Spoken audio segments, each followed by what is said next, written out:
What a beautiful spring day we have here in Kentucky. I moved here from, well, technically from Texas. I've been into Las Vegas for a brief moment in Boulder City, but then we decided to come here and get this farm. So most of my cars are still registered in Texas. So the rule in Kentucky is that you can ask the sheriff to come out and inspect your VIN numbers, and then you can go into the courthouse and take care of the paperwork part. So today, the sheriff is coming out, so I pulled out some of my cars. I figure maybe you guys want to see them. And we're going to go through each and one of them and tell you about the story behind these cars. There's another interesting rule in Kentucky. If you register your car as an antique auto, you don't have to put the antique auto license plate on the said car. You can put any kind of license plate on it you want, as long as you have the antique auto license plate visible in the back window. So I left my Texas plate, a 57 Texas plate on the Fairlane, and I put a nice little West German plate on Hans. So these cars are already registered here. While we edit and we talk about these cars too, Hans is a 1981 280 SL. Yes, it's a 280, it's a 6-cylinder with an M110 engine and a manual transmission in it. I gotta show you guys how that looks like. So you can see there's the 4-speed manual in it. And it's got power windows, AC, and polished rims, which is a special order item. And if you look inside, there's the dual cam M110 engine. And it works really well. I can't complain. Even the AC works. I changed that compressor and did all kind of work on it. And I used to drive this car to work. And very interestingly, it also has an ABS on it. The ABS didn't come out until like late 85, 86 in the US, but this one is an 81 and it was a special order in Germany. So this is a gray market, I would say. There was a military personnel who actually bought this car in Germany, and they special ordered it with all these extras. The next one is a 57 Ford Fairlane. We got it for $800. I really bought it from my uncle and did the body work and all kind of other things in Texas. We ordered some seat upholstery material from SMS Fabric, and then we choose the color to match the fabric. I think it's turned out really nice with the upholstery. Let's open the hood. I wouldn't call this car a restoration. We kind of just fixed it up and made it work. And we use it all the time. This one has a 292. They call it the Y block. I added a power steering pump and a power steering power steering gearbox. It's a modern gearbox with an original pump. The interesting part is that this pump was a brand new pump when I bought it in a box. And then this is a restoration battery, and doesn't have any acid in it. I really like it. My uncle got a heart attack and some sort of other problems, so he went back to Hungary and he left me with the car half done. So I had a choice to either bite the bullet and finish it and use it, or give it away to somebody. But there's so much effort and money was spent on it that I decided just to finish it. So I think it was a good choice. It's a reliable means of transportation. I just love it, the way it looks and the way it drives. It's a really cool car. I really like it. So let's close that back down. And the next one is this other Mercedes. This thing used to belong to a friend of mine. We used to fly together at ExpressJet. There was a Continental Express, later on United Express, and then his parents got it in California a long time ago. And then they gave it to him. He gave it to his son. For obvious reasons, the son didn't really like it. It's not exactly a fast car. It's a 240D. So he calls me up and he asked me if I want it. So I couldn't say no to a 240D. So I still got a very nice interior. Most of the seats are in really good shape. I covered this seat up to make sure it doesn't go old, because I use it quite a bit, so I want to make sure that seat carpet is protected. It also has a very interesting way of starting it. So if you look at it, you first turn I can't say it's ignition, but you turn the key. Then you see here's that salt shaker, and here's this unit here. So you pull this one, and then now you wait. So now you pull it a little bit, and now we wait for the salt shaker to come on and start glowing. So look and close up on it. So you can see when it starts glowing, that means all the glow plugs are glowing on the engine. And then we can pull it more, and then it's gonna start the engine. So it's not like you get in it and you start going. It's not exactly for a good car chase. Not like good for a car chase. So now it starting glowing a little bit. I don't know how much you can see it on the well, there it is. And we pull it more, and then it starts. And there's a little bit of RPM adjuster here that you can move a little bit down if you want to. I think I have problems with the fuel injectors right now, so I got a fuel injector repair kit, and I'm gonna make a video of it, how we try to repair that engine, but for now it's fine. So the way we stop it is we push this one back, mechanically stops the engine, and turn the ignition key off, which is really not an ignition key, but that's how we call it, I guess. It's got a roof, a slidable roof, and one of these dead ones. Yeah, I just sprayed the whole back part, and these guys are eating up my nice barn. So this is a wood bee, a carpenter bee, but I don't know why they call it a carpenter bee, because they never built anything. They just eat up the structures, and it's not good for anything. Well, let's keep going and let's go over to England. This one is a Eye Sprite. It's a 1960, just as the other one. The other one is a full-size Austin Healey. That's an Austin Healey 3000, they call it. Has a 6-cylinder engine. This one has a little 4-cylinder engine. So this one, ooh, my friend John Norwood, he was in England. He bought that car together with me in Hollywood, California. It was a really, really badly rusted car. Took, I don't know how many years to fix it up like this. And when it was done, my old friend, he didn't like it at all. I don't know why he decided to get rid of it, but I got it. Since I put so much effort and work in it, I said I'm gonna keep it. So we built this one as a mock-up race car. It's not really a race car, but it's got stronger suspension. It's got widened rims with tires imported from England. These are Dunlop racing tires, and we actually you can see we widened the steel rims to make it a race car. It has a 5-speed gearbox in it from England. I think it's a modern Ford gearbox upside down. Moss Motors were selling it for a while. We changed the dash a little bit to this machine turned or engine turned dash, and it's got the original instruments in it, which they all work. The one thing is not original is the fuel pump, which is here. We put it on a separate switch, and we built this little thing like fairing, or I guess, for the driver's head, and then we put a mimic vintage race mirror setup on it. The steering wheel is actually covered with that material, just like on newer race cars. And then we did the flooring. I put a little flaring on it, so every time you step in the car, you step on this. So I put an aluminum cover on it. The rest has a little carpet on it. Very interestingly, the whole front end would open up, and then you get access to the engine. We got a Weber carburetor on it, but I'm not smart enough to work on it, so it works, but not too good. I got a restoration battery on it, and the heating is removed. And this is a 1275, a larger engine than it used to have. It used to have an 850, and now I just added this unit. This looks like a generator, but it's actually an alternator. It just came from England. It works really well. I got another video where I'm gonna show you how I installed that. And it's still got the positive earth, so the body of the car is the positive. Also, the original clutch and brake remained in it. I like to drive it as long as it's running. But that was the Eye Sprite. This car is a true survivor. It survived a fire. That's why you can see the hood is a little bit different color than the rest of the car. The house was burning around this car when it got pushed out by a neighbor. So my old friend from England, he had a girlfriend's son came home and caught the house on fire while he was out driving a truck.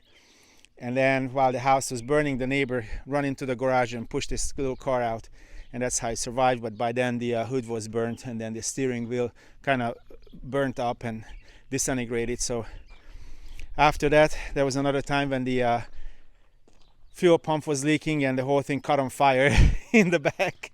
Survived that too. And it's also survived the use and abuse what my old British buddy put on it.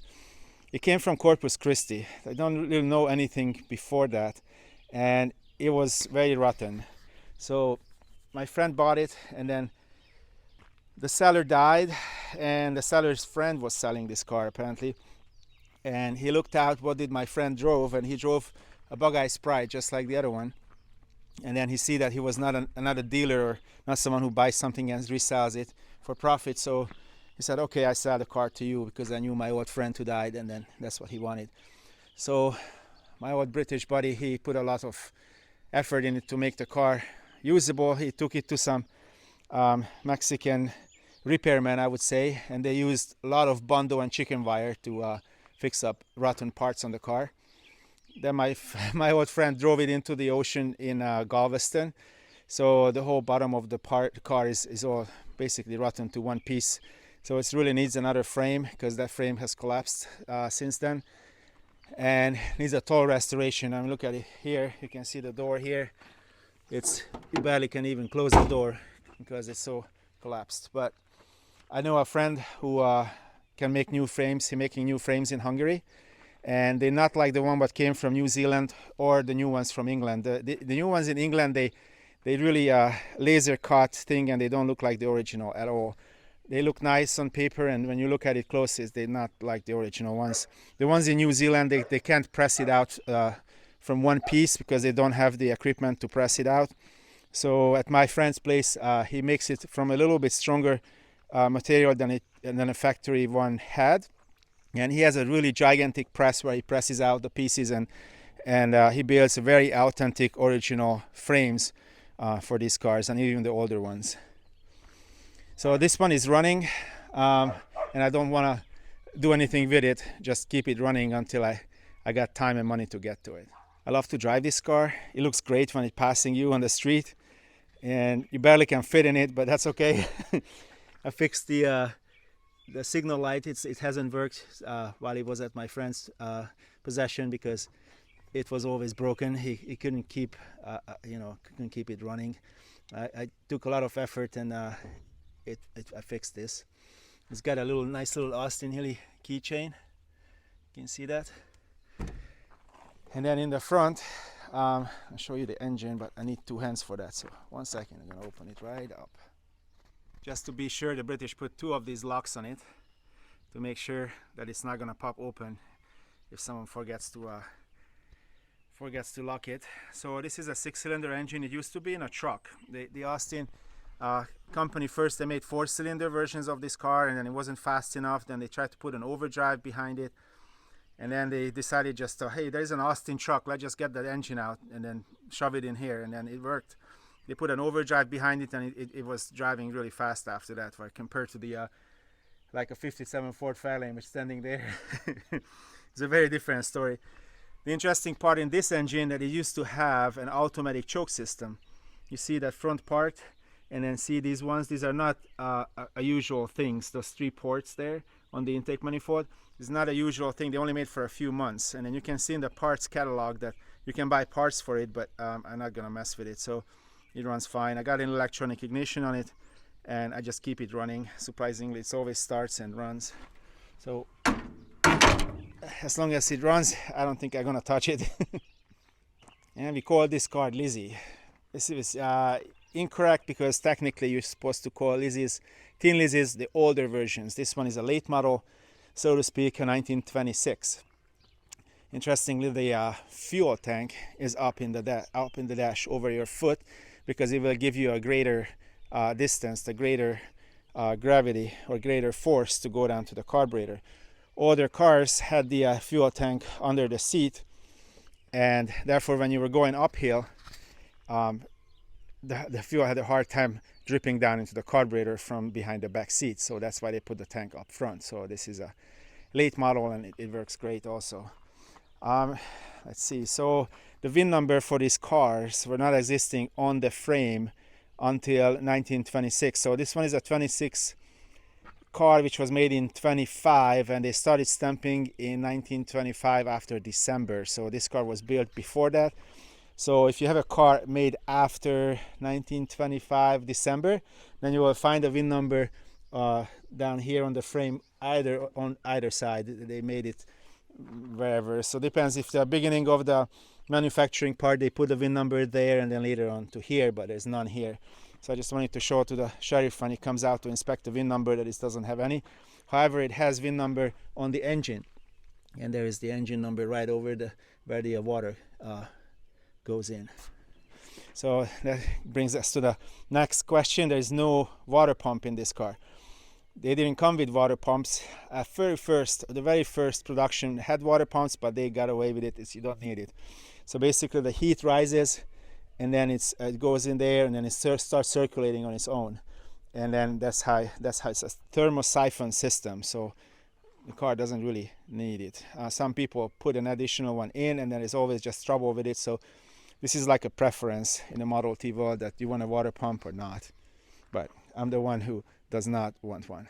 Other interesting part in it is the coils. The coil is made out of wood, and if I can pull one out, you can see it here, and it's just like a telegraph coil.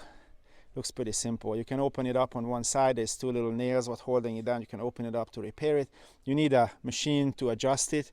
If you can see through, there's a little part what goes up and down, and several adjusting parts. So you can repair it with a big magneto powered machine, what you can crank, or there are several others modern ways to fix one of these.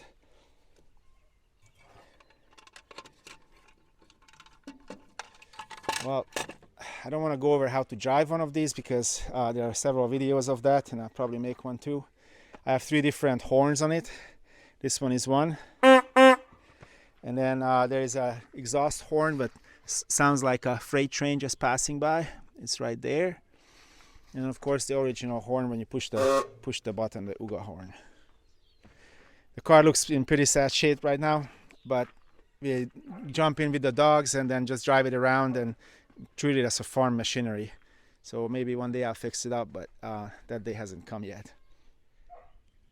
Well, this one is an oddball. This is a Barkas B1000 from East Germany. You probably seen other videos from me when I was driving it. We just put a new exhaust system on it. I will have a video coming off of it when we're putting that on. It's technically a East German van, sort of similar to a Volkswagen. Has nothing to do with the Volkswagen van, because again it was East Germany. Volkswagen was a West German vehicle. It's got a 2-stroke 3-cylinder water-cooled engine in the front with front-wheel drive. You can see this is the Barkas B1000. There's the engine in between. The reason why I had to open it up, because the VIN number lives right next to the air filter on the frame, somewhere over there, like right down here. It's got the single carburetor on it, and the 3-cylinder 2-stroke engine. It's got a water pump on the front, a nice long shaft to go into the radiator, and then the transmission behind it with the CV joints going out in each direction. Funky looking transmission handle. It goes behind you, and the spare tire lives behind the passenger, and then there is a gigantic battery for the little engine, and here's the rest of it. It's got a nice Frigidaire door on the side, and this is the engine cover down here, and the 2 seats what I just pulled out, but it's got plenty of space in the back to put a Vespa in there or some sort of motorcycle in there. Doesn't have the engine on the back like in a Volkswagen. You have the engine on the back, so you can't really use that space too efficiently. That's what I really like in this. And there's a door in the back also, which you can open up.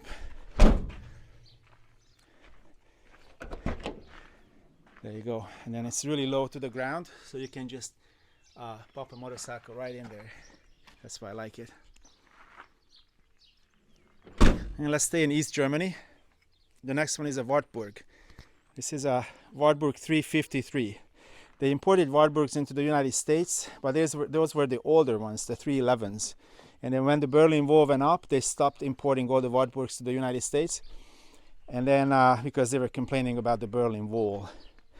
But nonetheless, a couple thousand came across, and then they even brought sport Wartburgs, but let's not get into that. So let's talk about this thing. This one is 1970, 353. It was very new at that time. The new shape came out. This we always called it ugly in Hungary, but this new shape came about, and the first ones had a little different dash.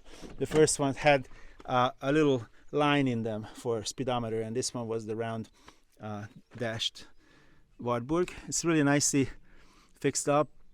One of my old friends did it in Hungary, actually had other people work on it, and they did a nuts and bolts restoration on it, and they went so far that they found every single thing what this car needed, from these fuse covers. I don't even know. It just they did a lot of work on it. Then the engine seized on it, and then it was keep breaking on him, so he got tired of it, and then he sold it to me. So this is how an engine compartment looks like. Looks at the engine. It's very similar to the Barkas engine. The cylinder head is different, but most of it is the same. This thing is a very expensive proposition to buy. This radiator coolant tank, because the new ones were round. That's been remanufactured. This one is not. And if you see, the engine is in the back. Sorry, the radiator is in the back of the engine. And the reason for that is because the older versions, they had a different front end. So this mimics the way the cars were built, even before World War II. And that's how the radiator just stayed in the back, and they built a nice big square body around it. This one also has one of these little levers underneath, what you can close down. The levers which you can close to help the engine heat up better in wintertime.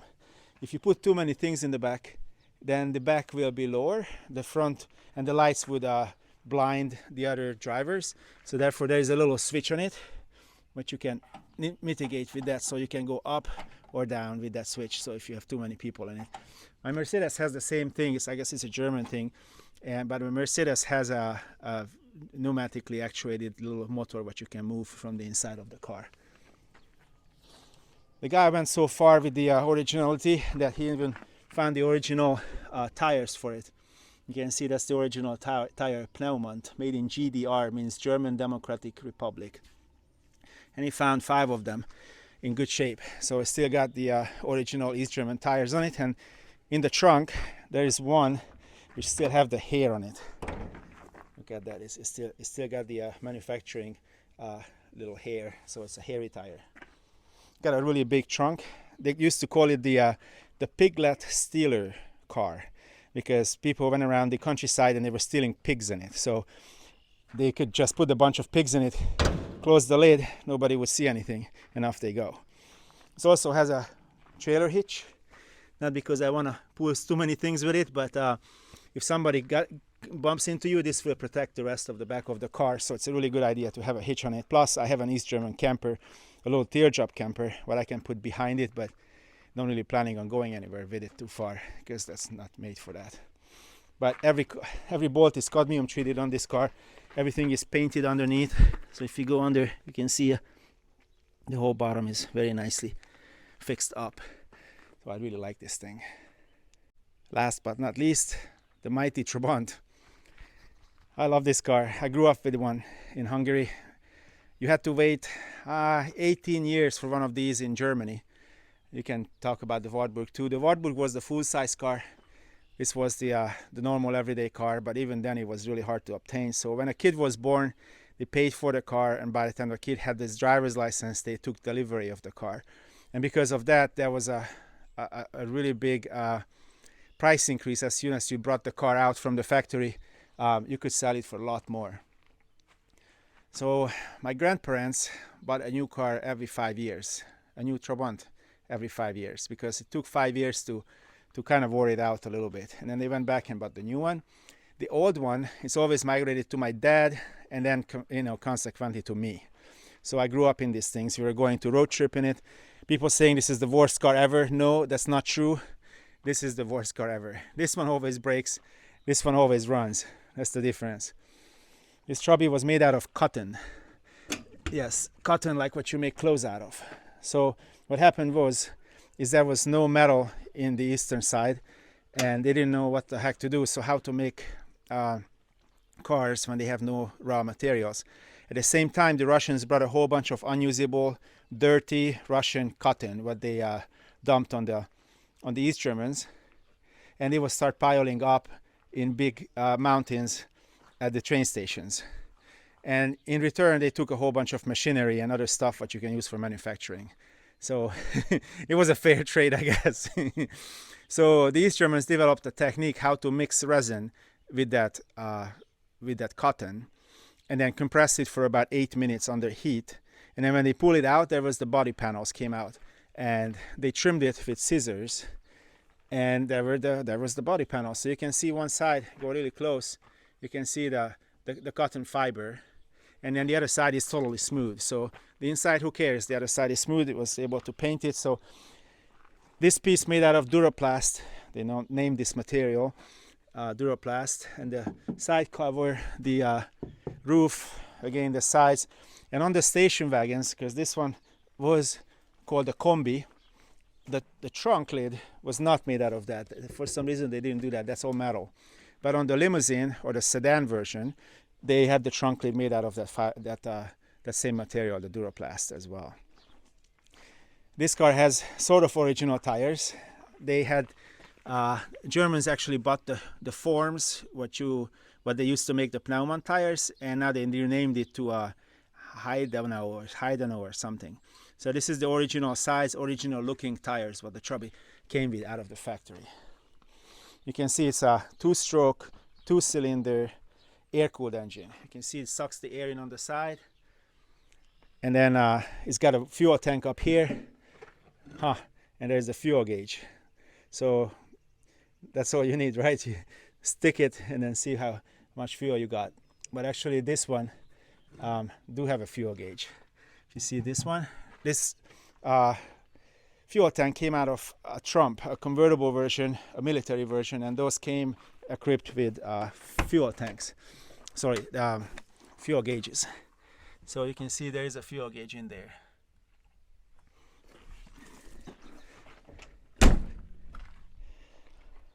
Not much to it, huh? But this car also been very nicely fixed up. Every bolt is cadmium treated and new. It's got a little trick to it. It's got pointless ignition on it, which came originally by Trabant. There is the control box for it. And I bought one of these restoration batteries for it. It looks like a 6-volt, but it's actually a 12-volt system. Against my daughter put a little doll in it to make sure that child seat, the safety first child seat, would have a place to has a little bit of thing in it. You can open the trunk like this. It's very interesting. It's got these modern gas shock absorber things on it already. The older ones had a mechanical one, but this one is a late model Chubby from the 80s. Not much of a space, is it? When you sit inside, you have several switches. The one for a windshield wiper, and it actually has an intervolume switch, and then you have the light switch, and you can just take it all out like this. This is how you can take a light switch out. Very simple. You have the ignition start there, and then some heater controls, and then you got the fuel shut-off valve right next to it. The older ones has it way under there, but they moved it over here now this time. It's a newer version. I just made it look like an older one. The older ones had a different kind of carpet. The interior was kind of grayish and white. So if you see one of these ones are from the 80s. When I was in Hungary, one of my viewers made me a little Trabant. It looks exactly like this, same color, with the same license plate, even the Texas plate on the back. I couldn't believe it. It's like a little pillow. That's it for the little spring car show from my courtyard here. I hope the sheriff gonna show up soon, and then he can verify the VIN numbers, and I can get new Kentucky plates for all these. Thank you for watching, and see you guys next Friday with something else. Bye.